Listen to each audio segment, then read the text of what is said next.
Hello guys, welcome back, and in today's video I wanted to talk about this new mode that came out yesterday in CN as the phase 2 of the patch 2.2.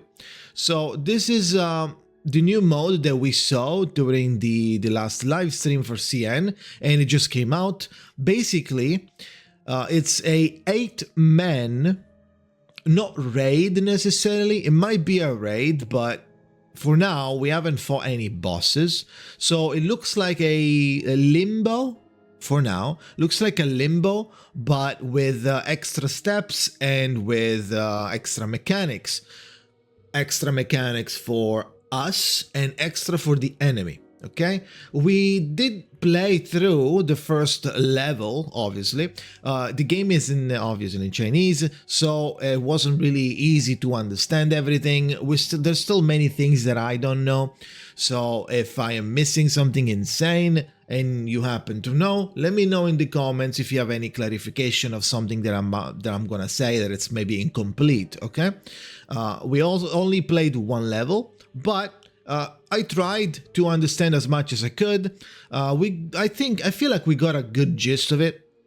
And even though I tried to use my translator for CN, it's just bad. It's just dog shit. I don't know what to tell you. It says the weirdest shit. So even then, though, we managed to understand a little bit. So this is the panel that you're going to look at when it comes out. This is the shop. And when you click on the shop, you will see these different moths here. Ew. And once you fully clear a moth, it's going to go towards this behind me, which is 0 out of 5, and it's going to give you a bunch of rewards, which are the juiciest one is the casket, and then you get some profile, some music. Behind me there is a cassette of music and 2 profiles, and then you get a skin. So maybe there is a new source of skins. That's cool, so you can get more skins for free. And when you click on a mod, not all of them will be available. They unlock with time. They're just time gated, I think, because this yesterday was the only one that I could do. I made it to 3 and this was still locked. Now I logged in to make this video and this is unlocked. So it makes me think that it might be time gated for a couple of days. So the way this works is that you need this investigation crown thing that you get from playing the mode, and once you clear one encounter, depending on how well you cleared and if you respected whatever it asks you to do, you get a maximum of 3, I believe. There are multiple stages, and then by doing multiple stages, you will be able to get enough crowns to get the max of this. Now let's go check into the mode. When you click enter, this is going to appear.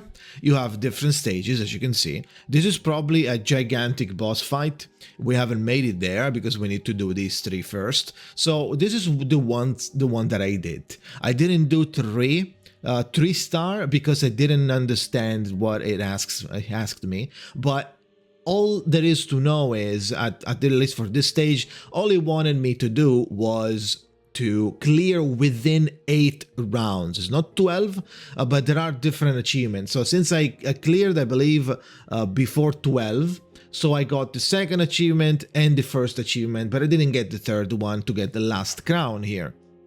So that for the achievement. Now, if you click this, it's going to tell you who you are fighting, but I don't think it probably says it in Chinese, but it's not visually indicated here, at least, that they're going to have a special mechanic. You're going to see it while I'm talking, by the way, because I played this on stream yesterday, and you will be seeing some footage while I'm speaking, or you already have been seeing it probably. So when I click start here, you will be prompted to check and to chuck in some characters, to select some characters. Okay, now besides this, you also have a passive tree that you can unlock. Now, the more you use it, the more you win and you progress, the more options are going to increase. you're going to have available to you. For example, this yellow tree and this red tree behind me only have one dot, one socket illuminated, because it means that you are only using one buff. This one has three because you start with this one, you get cognitive dissonance, and you start getting you should select one, and then once you clear the first fight, is going to unlock 2 more slots. So I'm assuming it will become a little better, a little bigger when you play with them. I don't know if there is a cap. 3 might be a cap. That said, every one of these different trees do something completely different. For example, this one makes it so, this one, this part at the top here says that you are going to, every time someone in your team does any action, they're going to move forward 1 slot in your party. And depending on where they are positioned, first and second slot, so let's say the DPS and the first support, they're going to do more damage, 20% more damage. The backline 3 and 4 are going to take less damage by 20%. So, but they move every time they act. So you might want to rearrange the team accordingly when you start to get a head start and end up positioning yourself in a good way. That said, there might be some nuance that I didn't catch. So if I say something that is not correct 100%, no shit, right? This is just to understand the gist of it. It's not that you need to understand every buff. But there are many different buffs that do completely different things, and they make you spec into completely different themes. So this also means that we are going to need a bigger roster if we're gonna end up caring about this mode, because you, for example, I believe it's not this, I believe it's the cognitive dissonance. I picked 3 buffs behind me, 3 buffs about poison. So if you are using someone like Tuesday, if you have someone like Tuesday, you want to get this, for example. If you don't have Tuesday, then you're not picking up this type of bonuses here. So it depends on what your roster is, and the bigger and more varied your roster is, the more opportunities you have to tackle the content. So we go back, see absolute cinema, we go back to what I usually say every time. It's better to have a new copy than having multiple copies of the same character, right?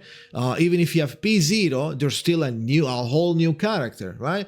Even if you have everyone P0, but at least you have 7 characters instead of having 1 P5 and 1 P2, you know?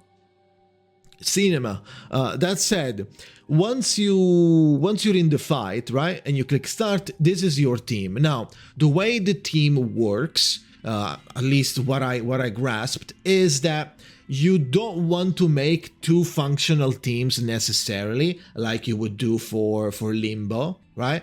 Because the way they work is not that they replace each other. I mean, they do, but it depends on they can swap in and out fairly fast, fairly often, and they're going to come in with a bunch of cards, because their cards are going to replace the cards that you have on the character that you are swapping. So let's say we are playing with, let's actually play so you can see it.